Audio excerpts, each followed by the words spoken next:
on te fait découvrir 5 faits sur la saga Fast and Furious.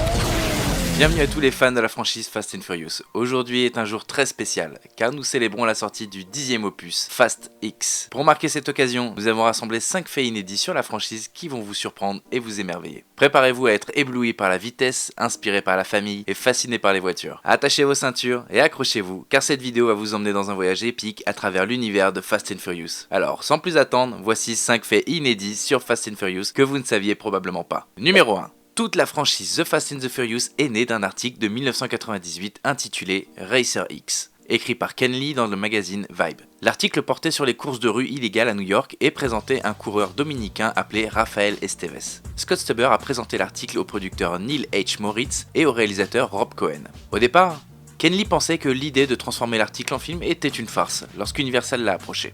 Cependant, après avoir lu Racer X, Rob Cohen a été inspiré et a cherché à organiser une course à Los Angeles. Il a convaincu Universal d'acquérir les droits de l'article de Ken Lee, ce qui a donné naissance à The Fast and the Furious. Numéro 2. Un des faits fascinants concernant la franchise The Fast and the Furious est que le film original ne s'intitulait pas Fast and Furious. L'actrice Jordana Brewster, qui a interprété Mia Toretto dans le premier film, et dans plusieurs suites, a révélé que le film s'appelait à l'origine Red Line, et qu'il était présenté comme un film sur les courses de rue. Cependant, le producteur Neil H. Moritz a mentionné plusieurs autres titres antérieurs, dont Race Wars, Street Wars et Racer X. C'est au cours d'un documentaire sur le producteur Roger Corman que Moritz a trouvé l'inspiration. Il a découvert que Corman avait réalisé un film intitulé The Fast and the Furious, ce qui l'a amené à réaliser que c'était le titre parfait pour leur film. Universal a conclu un accord avec Corman, lui permettant d'utiliser des images d'archives en échange de droits sur le titre. Bien que le film ait été tourné en grande partie sous le nom de Red Line, le nouveau titre a été établi avant l'achèvement, mais il ne pouvait pas utiliser en raison des droits de Corman.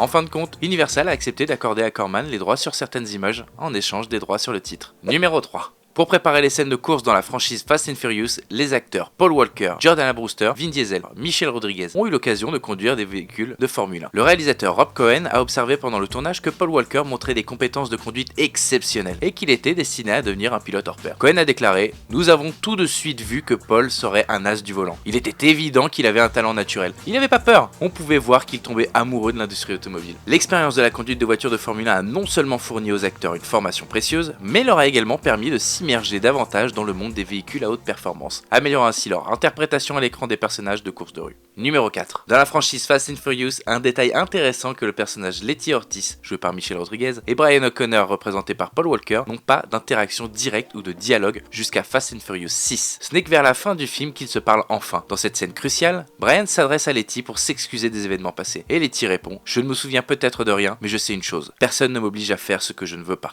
marquant ainsi leur première interaction directe dans la série. Ce moment est important car il signifie la reconnexion et la réconciliation entre les personnages après le retour de Letty et l'histoire de l'amnésie. Numéro 5.